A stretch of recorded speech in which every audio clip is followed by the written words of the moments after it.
मुफ्ती सुल्तान के बयानात के लिए मुफ्ती सुल्तान ऑफिशियल को सब्सक्राइब करें। अस्सलामु अलैकुम रहमतुल्लाहि व बरकातुहू। अल्हम्दुलिल्लाह, आज 9 पारे मुकम्मल हो गए। सूरतुल अनआम की बात चल रही थी। गुज़िश्ता कल यहूद व नसारा के उन्वान पर कुछ बातें आपके सामने आई थी। कुरान कहता है, या अय्युहल्लज़ीना आमनू ला तत्तखिज़ुल यहूद वन नसारा औलिया बअज़ुहुम औलियाउ बअज़ व मन यतवल्लहुम मिनकुम फइन्नहु मिनहुम इन्नल्लाहा ला यहदिल कौमज़ ज़ालिमीन। ए ईमान वालो, यहूद व नसारा को अपना दोस्त न बनाओ, इसलिए कि आपस में अपने एक दूसरे के दोस्त हैं, वो तुम्हारे दोस्त कभी भी नहीं बनेंगे। वमन यतवल्लहुम मिनकुम, तुम में से जो शख्स उनका दोस्त बनेगा वह उन्हीं में से होगा। इन्नल्लाहा ला यहदिल कौमज़ ज़ालिमीन, और अल्लाह जालिम कौम को कभी हिदायत नहीं देते। अल्लाह ने क्या कहा? अल्लाह जो कौम जालिम हो, अल्लाह उसको कभी हिदायत, बोलो, ये कौम अब से नहीं, ज़माने से लोगों पर जुल्म करती आ रही है। हज़रत ईसा अलैहिस्सलातु वस्सलाम को कत्ल करने के लिए जो कौम निकले थी, वो कौम कौन सी है?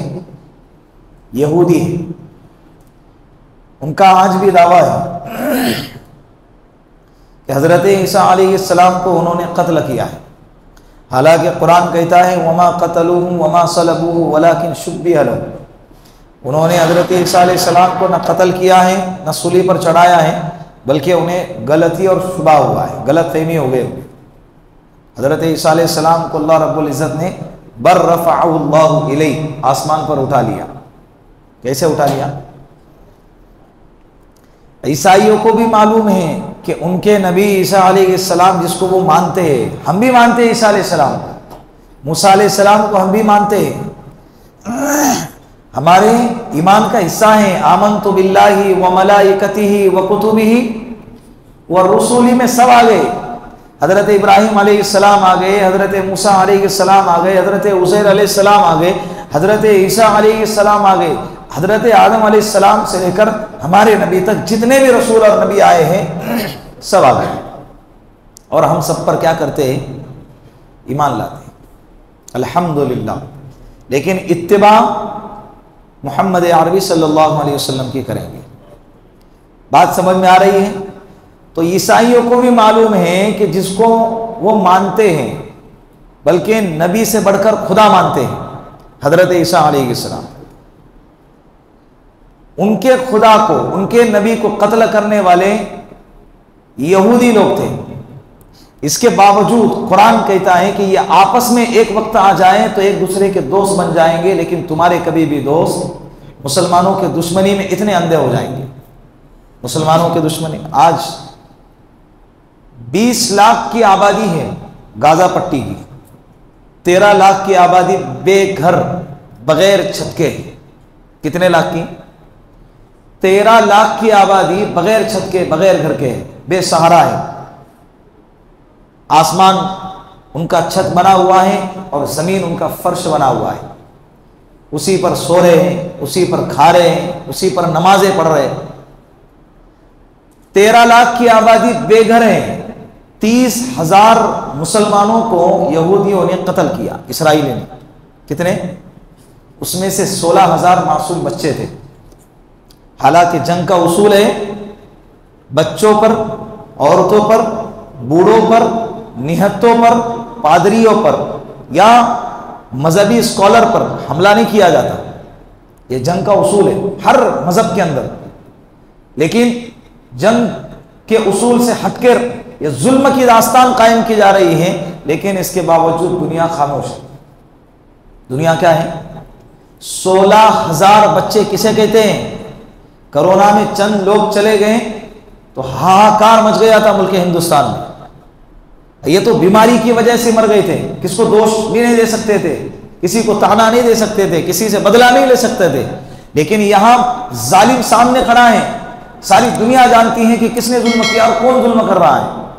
इतना बेरहम इंसान भी कोई हो सकता है? कुरान ने कहा हो सकता है, वो यहूदी है। कौन है? यहूदी। 16,000 पिछले हफ्ते की रिपोर्ट है, 6 बच्चे मासूम भूख की वजह से मर गए। किसकी वजह से? खाना नहीं था उन्हें, इतना खाना भी नहीं था कि जिंदा रह सके, मर गए।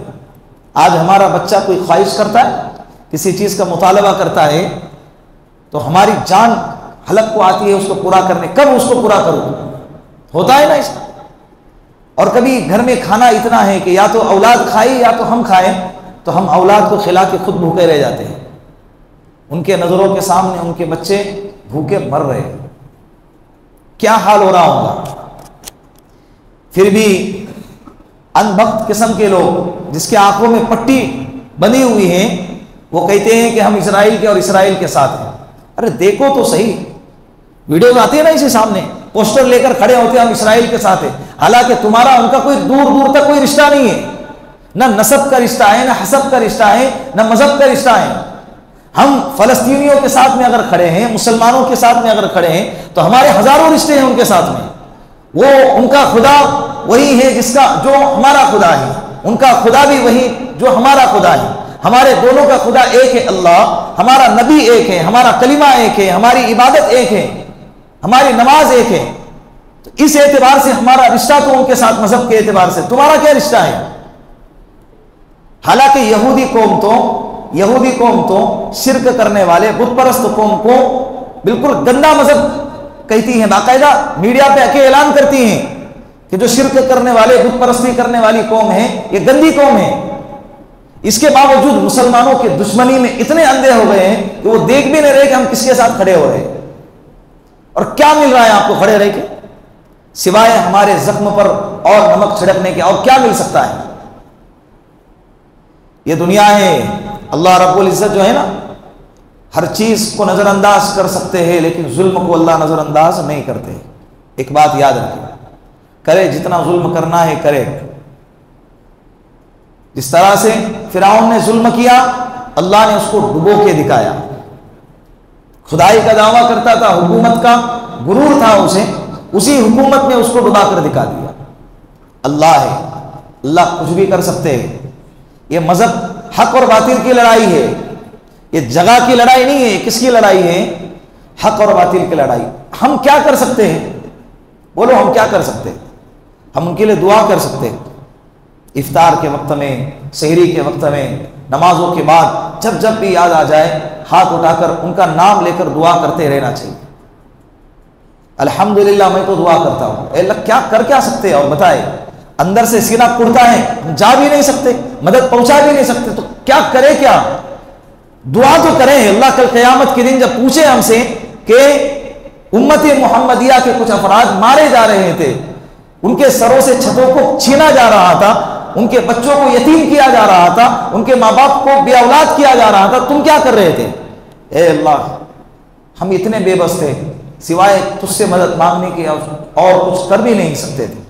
इतना तो कह सकते हैं ना, बोलो यार। तो दुआ करेंगे ना इंशाअल्लाह। हर वक्त में जब भी हाथ उठाए अल्लाह के सामने, अपने साथ साथ, मैं तो कहता हूं अपने से पहले पहले उन लोगों के लिए दुआएं करो। अल्लाह के रसूल ने फरमाया, सारे रुए जमीन पर जितने भी बसने वाले ईमान वाले हैं, सब एक जिस्म की तरह है। क्या है? एक जिस्म की तरह। अगर कोई बंदा, दाई तरफ वाला बंदा हमारे दाएं हाथ को चोट पहुंचा रहा है, तो हम ये सोचकर खामोश नहीं बैठेंगे कि अरे वो तो मेरे दाई तरफ वाले को हाथ चोट पहुंचा रहा है, मेरा बाया हिस्सा तो सही सलामत है ना। नहीं, दाया भी मेरा, बाया भी मेरा। दाया भी किसका है? मेरा है। बाया भी मेरा है। तो वो भी हमारे हैं, वो ईमान वाले हैं। उनका और हमारा रिश्ता क्या है? ला इलाहा इल्लल्लाह। उनके जबान पर भी वही कलमा निकलता है जो 10,000 किलोमीटर दूर हम बैठे, हमारे जबान पर भी वही कलिमा निकलता है, ला इलाहा इल्लल्लाह। और यह इस्लाम की सबसे बड़ी खूबसूरती है, जो एक धागे के अंदर सबको पुरो देता है। चाहे किसी भी रोए जमीन पर रहने वाला, कुर्रे अर्ज पर बसने वाला इंसान हो, अगर वो कलमा को है, मुसलमान है, सबको एक तस्बीह की तरह एक धागे के अंदर पुरो देता है। ये इस्लाम की क्या है, बोलो, खूबसूरती है। हजरत इब्राहिम अलैहिस्सलातु वस्सलाम, सूरतुल अनआम के अंदर हजरत इब्राहिम अलैहिस्सलातु वस्सलाम का तस्करा आया।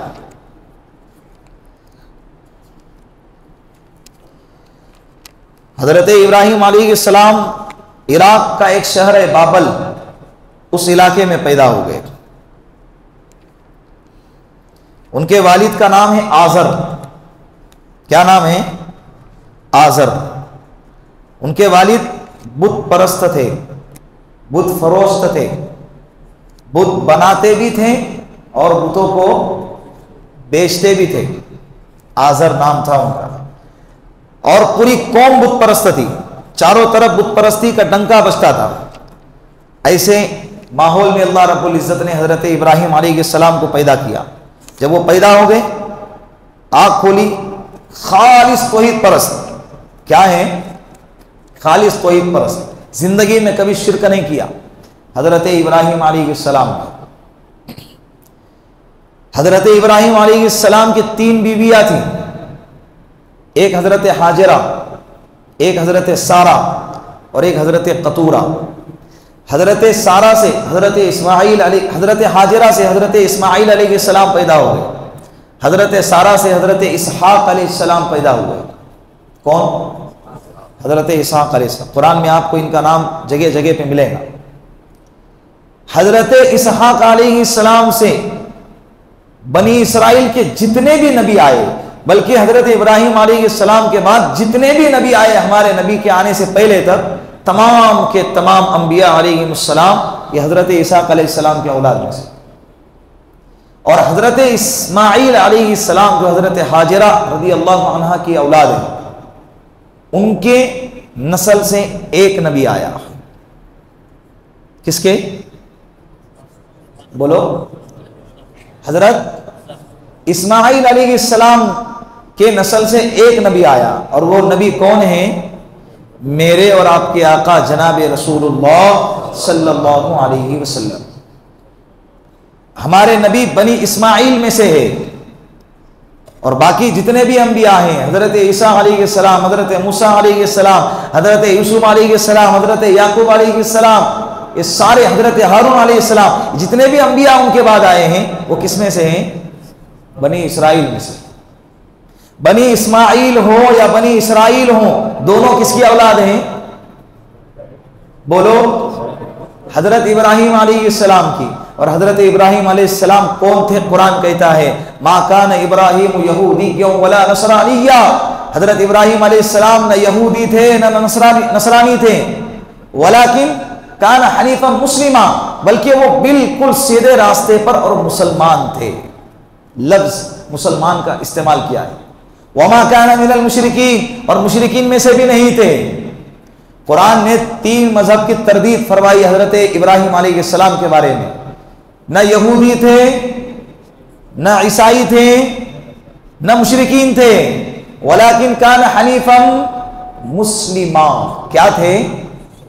मुसलमान थे। इसीलिए हजरत इब्राहिम अलैहिस्सलाम को अबुल बशर कहते हैं, इंसानों के अब्बा। अबुल अंबिया भी कहते हैं। क्या कहते हैं? अबुल अंबिया, नबियों के वालिद। वहां से नबियों का सिलसिला शुरू हुआ है, बाद के बनी इसराइल के, बनी इस्माइल के। तो जिस नबी को तुम मानते हो, यहूदी लोग हजरत उज़ैर अलैहिस्सलाम, हजरत मूसा अलैहिस्सलाम को मानते हैं, उनके जो वालिद हैं हजरत इब्राहिम अलैहिस्सलाम। ईसाई लोग जिसको मानते हैं हजरत ईसा अलैहिस्सलाम को, इनके जो वालिद हैं हजरत इब्राहिम अलैहिस्सलाम, उनका मजहब क्या है? इस्लाम। क्या मजहब है? इस्लाम। जो लोग कहते हैं ना इस्लाम 1400 साल पहले का मजहब है, ना। हजरत आदम अलैहिस्सलाम अव्वलुन नासिन, इंसानों के सबसे पहले इंसान हैं। या अय्युहन्नासु तक़ू रब्बकुमुल्लज़ी खलक़कुम मिन नफ्सिन वाहिदा। ए लोगों, अल्लाह से डरो, उस अल्लाह से जिसने तुमको एक जान से पैदा किया। वो एक जान कौन है? हजरत आदम अलैहिस्सलातु वस्सलाम। वो मुसलमान थे, वो अल्लाह का कलमा पढ़ते थे, वो अल्लाह को सजदा रेज होते थे, अल्लाह की इबादत करते थे। वो अल्लाह की इबादत करते थे तो अल्हम्दुलिल्लाह हम भी अल्लाह की। तो गोया कि हमारा मजहब हजरत आदम अलैहिस्सलाम से चला आ रहा है और हजरत आदम अलैहिस्सलाम को सब जानते भी है और मानते भी है। बात समझ में आ रही? तो हजरत इब्राहिम अलैहिस्सलाम की 3 बीवियां हैं, हजरत हाजरा, हजरत सारा, हजरत कतूरा रदी अल्लाह अन्हुम। इनमें से 2 बीवियों से हजरत इस्माइल अलैहिस्सलाम, हजरत इसाक अलैहिस्सलाम, हजरत इसाक अलैहिस्सलाम के वतन से हजरत याकूब अलैहिस्सलाम, हजरत याकूब अलैहिस्सलाम के वतन से हजरत यूसुफ अलैहिस्सलाम पैदा हुए। हजरत यूसुफ का तस्करा इंशाअल्लाह 2 दिन के बाद आएगा। तो ये हजरत इब्राहिम अलैहिस्सलाम बाबर शहर में जब रहते थे, वहां पर सब तरफ बुत परस्ती आम थी। सितारों की पूजा हो रही है, 7 सितारे अलग अलग, मुश्तरी, मिर्रीख, अलग अलग सितारों की क्या हो रही है? परस्तिश हो रही है। और उस जमाने का जो बादशाह था नमरूद, वो अपने आप को खुदा समझता था। ये इसने भी खुदाई का दावा किया। हजरत इब्राहिम अलैहिस्सलाम ने कौम को उनके जबान में समझाया। कुरान उनका मुकालमा जिक्र करता है, फलम्मा जन्ना अलैहिल लैल व रआ कौकबा। सब बैठे हुए हैं, रात में सितारा निकला। सितारे की पूजा करने वाली कौम थी, सितारा निकला, और जिस सितारे की पूजा करते थे वही सितारा निकला। हजरत इब्राहिम अलैहिस्सलाम ने कौम से कहा, फलम्मा जन्ना अलैहिल लैल व रआ कौकबा क़ाल हादा रब्बी। ये सितारा देखो चमक रहा है, हादा रब्बी, ये मेरा रब है। कौन कह रहा है? हजरत इब्राहिम अलैहिस्सलाम। फलम्मा अफल, जब वो सितारा गायब हो गया, क़ाल ला उहिब्बुल आफिलीन, कहने लगे कि गायब होने वालों को मैं पसंद नहीं करता, गायब होने वालों को मैं पसंद नहीं करता। ये अक्ली जवाब हुआ, उनके दिमाग पे हथौड़ा मारा गया। भाई तुम जिसकी परस्तिश करते हो वो तो गायब हो गया, अब किसको तलाश करोगे? अब किसकी परस्तिश करोगे? वो तो गया। फिर दूसरा दिन आया, सितारे से बड़ा क्या है? चांद आया। फलम्मा रअल कमर बाज़िगा क़ाल हादा रब्बी, जब चमकदार रोशन चांद निकला, हजरत इब्राहिम अलैहिस्सलाम ने फरमाया ये मेरा रब है, ये उससे बड़ा है, ये चमकदार है, ये क्या है? मेरा रब है। अभी रबी मनाना है ना, तो सितारे से बड़ा तो कौन नजर आ रहा? चांद को मनाओ, ये मेरा रब है। फलम्मा अफल क़ाल लइल्लम यहदीनी रब्बी लअकूनन्न मिनल क़ौमिज़ ज़ालिमीन। जब वो भी चांद सुबह होने से पहले पहले गायब हो गया तो कहने लगे, क़ाल लइल्लम यहदीनी रब्बी लअकूनन्न मिनल क़ौमिज़ ज़ालिमीन। मेरा रब, अगर मैंने चांद को अपना रब बना लिया तो मेरा रब मुझे हिदायत नहीं देगा, मैं जालिम गुमराह कौम में से हो जाऊंगा। फिर तो गोया के चांद भी क्या हो गया? गायब हो गया, मेरा खुदा। फिर दूसरे दिन जब सुबह हो गई तो क्या निकला? सूरज निकला। सूरज चांद से भी बड़ा, चांद से भी ज्यादा रोशन। फलम्मा रअ अश-शम्स बाज़िगतन क़ाल हादा रब्बी हादा अकबर। जब सुबह हो गई, सूरज निकला, तो हजरत इब्राहिम अलैहिस्सलाम ने फरमाया कि ये मेरा रब है और ये पिछले 2 रबों से बड़ा है। फलम्मा अफलत, सूरज भी क्या हो गया? शाम होते होते गुरूब हो गया।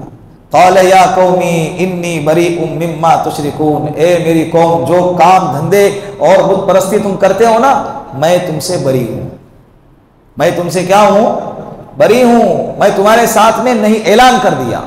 हजरत इब्राहिम अलैहिस्सलाम ने बुत परस्त कौम के दरमियान में रह के तौहीद का पैगाम उन तक पहुंचाया। इससे मुफस्सिरीन फरमाते हैं कि बातिल अकीदे रखने वाले लोगों के दलाइल, अकली दलाइल भी हमको मालूम होना चाहिए। अभी देखो यहां पर दलाइल दे रहे हैं, हालांकि चांद को रब नहीं मान रहे, लेकिन उनको जवाब देना था ना, अकली जवाब देना था। तो बताया कि भाई हाँ ठीक है, मेरा भी रब है, क्योंकि मालूम सुबह होते ही चांद क्या होने वाला है? गायब होने वाला है। और सुबह हो गई तो चांद गायब हो गया, तो कहा कि भाई ऐसा कैसा रब है ये? अभी जैसे मिसाल के तौर पर एक बंदा है, अपने दोस्त पर बहुत उड़ता है, हालांकि उस दोस्त में कुछ है नहीं। अपना दोस्त है, आधी रात को आएगा, झगड़े हो गए तो फोन लगाए तो आएगा, 10 रन में तो 100 रन तो अकेला सबको ठोकेगा। और ये बाज लोगों की नहीं है, बहुत उड़ रहा, बहुत उड़ रहा। फिर हमने कहा हाँ यार सही में तेरा दोस्त बहुत जबरदस्त, मान लिया ना हमने, उसके दोस्त को जबरदस्त मान लिया। फिर जब जहां झगड़ा हो गया उससे कहा भाई तेरे दोस्त को बुलाना, झगड़ा हो गया। अब वो फोन लगा रहे तो दोस्त फोन ही नहीं उठा रहा। अब फोन पे फोन लगा रहे, अरे कहाँ है तेरा दोस्त, अरे है, फोन ही नहीं उठा रहा। सबर जरा सबर, फोन उठाए, कहा कि क्या हो गया हजरत, झगड़ा हो गया, जल्दी से आ जाओ। अरे मैं बहुत बिजी हूँ भाई, मैं नहीं आ सकता, मैं नहीं आ। उस वक्त पहले माना, अब बाद में ताने देने के लिए दलील मिल गई, कैसा तेरा दोस्त है भाई, जब जरूरत पड़ी तो जब आया नहीं, और बाकी टाइम तो बहुत दोस्ती निभाता है, ऐसा दोस्त है, हट मुझे ऐसी दोस्ती नहीं चाहिए। हजरत इब्राहिम अलैहिस्सलाम ने फरमाया ये हाँ मेरा भी रब है, डूब गया। अरे ऐसा कैसा रब है, ये तो डूब गया, मुझे ऐसा रब नहीं चाहिए, ये तुम्हें ही मुबारक ऐसा रब, मुझे ऐसा रब। ये उनको अकली जवाब दिया गया। फिर ऐलान किया अपने अकीदे का, इन्नी वज्जहतु वजही लिल्लज़ी फ़तरस समावाति वल अर्द हनीफ़न वमा अना मिनल मुशरिकीन। कब पढ़ते दुआ है, कब पढ़ते, बकरा ज़बा करते वक्त में कब पढ़ते, कुल इन्न सलाती व नुसुकी व महयाया व ममाती लिल्लाहि रब्बिल आलमीन ला शरीक लहू व बिज़ालिका उमिरतु अना अव्वलुल मुस्लिमीन। ये इन्नी वज्जहतु वजहिय लिल्लज़ी फ़तरस समावाति वल अर्द हनीफ़न वमा अना मिनल मुशरिकीन। मैं अपने चेहरे को उस जात की तरफ करता हूं जिसने आसमान को और जमीन को पैदा किया है, जिसने आसमान को और आसमान और जमीन में चांद सितारे सैयारे सूरज सब आ गए, जिसने सब कुछ पैदा किया है। मैं अपने तवज्जो को, अपने अकीदे को उस तरफ करता हूं। वमा अना मिनल मुशरिकीन, और मैं शिरक करने वाला नहीं। कौम के सामने अपनी हुज्जत कायम फरमाई और वहां से फिर हिजरत फरमाकर मक्कतुल मुकर्रमा की तरफ चले गए। जब उनको उनका बेटा हजरत इब्राहिम इस्माइल अलैहिस्सलाम पैदा हुआ, अल्लाह की तरफ से आजमाइश आई। सूरतुस साफ़ात के अंदर इसका तस्करा है, 23वां पारा। जब सूरह यासीन ख़त्म होती है, सूरह साफ़ात शुरू होती है, उसमें हजरत इस्माइल अलैहिस्सलाम की पैदाइश, फिर उनका मक्कतुल मुकर्रमा में छोड़ा जाना, फिर उनका ज़बा करने का वाक़िया इंशाअल्लाह जब वो वक्त आएगा तो उस वक्त बयान किया जाएगा। आगे अल्लाह रब्बुल इज़्ज़त ने सूरतुल आराफ नाजिल फरमाई। सूरतुल आराफ, सूरतुल आराफ इब्तिदा हो गई बिस्मिल्लाहिर रहमानिर रहीम, अलिफ लाम मीम सॉद, अलिफ लाम मीम सॉद। ये क्या है, ये हुरूफ़े मुक़त्तआत है। क्या है ये, हुरूफ़े मुक़त्तआत। इसका तर्जमा कुरान करीम में आपको जगह जगह मिलेगा। अलिफ लाम मीम सॉद, अलिफ लाम रा तो सीन हा मीम आइन सीन काफ, ये आपको जगह जगह पे मिलेगा। तो सीन मीम ये आपको मिलेगा। ये सब क्या है, हुरूफ़े मुक़त्तआत, टुकड़े करके पढ़े जाने वाले हुरूफ। आइन सीन काफ, आइन को आइन पढ़ा गया, आसा का ऐसा नहीं, क्या पढ़ रहे हैं, आइन सीन काफ। इसका तर्जमा अल्लाह के अलावा और अल्लाह के रसूल के अलावा कोई नहीं जानता। बात याद रखें, इसके दो फायदे हैं। अभी आप कहोगे जब इसका मतलब किसी को मालूम ही नहीं है तो फिर कुरान में लाने की क्या जरूरत है, इसको इसका तर्जमा ही नहीं मालूम है ना। इसके दो फायदे हैं। एक फायदा ये कि मिसाल के तौर पर हमने पढ़ा अलिफ लाम मीम सॉद, अलिफ लाम मीम सॉद, कितने हर्फ पढ़े, 4, 40 नेकियां हमको मिल गई। अब उसका क्या मतलब है, हमको मालूम हो या ना हो, हम फायदे में रहे। हम क्या रहे, हमने इतना सा पढ़ लिया, ये कुरान का हिस्सा होने की वजह से हमको 40 नेकियां मिल गई। एक फायदा समझ में आया। दूसरा फायदा, बड़े बड़े अक्लमंद लोग, अपने आप को इल्म वाले, इल्म के शहसवार समझने वाले लोग, तुर्रम खां, इल्म तहर समझने वाले अपने आप को लोग, अपना इल्म का घोड़ा जब दौड़ाएंगे ना, यहां आके रुक जाएंगे, यहां आके झुक जाएंगे, अपने हथियार डाल देंगे कि भाई मुझे पूरी दुनिया का इल्म है, लेकिन जब मैं यहां आ गया, अलिफ लाम मीम सॉद, अलिफ लाम रा तो सीन मीम पर जब आ गया तो मैं अपने हथियार डाल देता, मुझे इसका इल्म नहीं है।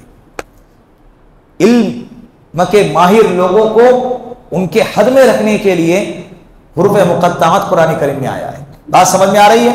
सूरतुल आराफ, अब सूरतुल आराफ के अंदर जो है ना, खास तौर पे जिस वाक़े को हाईलाइट किया गया है, आप मुख्तसर में समझ लीजिए, बात खत्म कर देता हूं।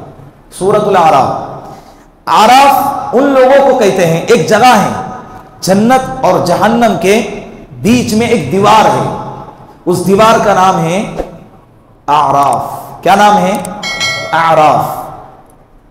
कुछ लोग होंगे जिनके गुनाह और नेकियां, हजरत हुज़ैफा रज़ियल्लाहु अन्हु फरमाते हैं अस्हाबुल आराफ, आराफ वाले वो लोग होंगे जिनके नेकियां और गुनाह दोनों बराबर होंगे। दोनों क्या होंगे? बराबर होंगे। उनके नेकियों ने उनको जहन्नम से रोके रखा है और उनके गुनाह ने उनको, बोलो, जन्नत से रोके रखा है। इसीलिए वो कहा है काफिर लोग, मुशरिक लोग, मुनाफिक लोग, उनका फैसला जहन्नम में, वो जहन्नम में जा चुके। ईमान वाले, तौबा करने वाले, आमाल सालिहा करने वाले, अल्लाह से डरने वाले लोग कहाँ? जन्नत में वो चले गए। जन्नत वाले जन्नत में चले गए, जहन्नम वाले जहन्नम में चले गए। अब कुछ लोग हैं जिनका फैसला होना बाकी है, जिनके नेकियां और गुनाह दोनों बराबर हैं, वो उस जगह पे है। कहाँ है? आराफ में। अब वो देख रहे हैं वनादा अस्हाबुल जन्नति अस्हाबन नारि अन क़द वजदना मा वअदना रब्बुना हक़्क़न फ़हल वजदतुम मा वअद रब्बुकुम हक़्क़न क़ालू नअम। जन्नती लोग जहन्नमी लोगों से जब देखेंगे, अल्लाह रब्बुल इज्जत जो है ना, बीच के पर्दे हटा देंगे। कैसे हटाएंगे? जन्नत अलग होंगी, जहन्नम अलग। आजकल की टेक्नोलॉजी ने ना सब कुछ समझना आसान कर दिया है। 10-20 हज़ार किलोमीटर दूर अमेरिका बैठा हुआ है बंदा, बंद कमरे में वीडियो कॉल करता है, बैठे बैठे दिखता है ना, कमरा दिखता है, सब दिखता है, क्या कर रहा है, सो रहा है, खा रहा है, लिड़ रहा है, पढ़ रहा है, सब कुछ दिखता है। 10,000 किलोमीटर दूर। आज से 25 साल पहले ये बात अगर कोई कहे तो कोई माने? भाई अमेरिका में बंदा बैठा कैसे देखेगा उसको? लेकिन आज मुमकिन है कि नहीं? हज उमरा को जाते, खाने काबा को ज्यादा कम देखते लेकिन दिखाते ज्यादा, वीडियो कॉल कर करके ऐसे लोगों को याद कर करके दिखाते जिनको यहां रहते हुए कभी याद नहीं करते, और वहां जाके सोच सोच के फोन लगाए जाते, सोच सोच के वीडियो कॉल किए जाते। पता तो चले कि हजरत कहाँ आए ले पता तो चले कि हजरत कहाँ आए हुए। वो भी एक अलग जज्बा है कि भाई अपनी किस्मत पे इतना नाज होता है ना। दुनिया में नहीं कुछ भी हंसी तेरे बराबर, दुनिया में नहीं कुछ भी हंसी तेरे बराबर है, कितनी कशिश खाने काबा तेरे अंदर। जितना खाने काबा को देखोगे उसकी कशिश उतनी ही बढ़ती जाएगी, और उसको देखकर ऐसा लगता है कि यार कहाँ मैं और कहाँ ये निकाहते गुल सुबह तेरी मेहरबानी, कहाँ मैं और कहाँ ये खाने काबा। अल्लाह तूने मेरी ऐसी किस्मत बनाई कि मैं खाने काबा को देख रहा हूँ।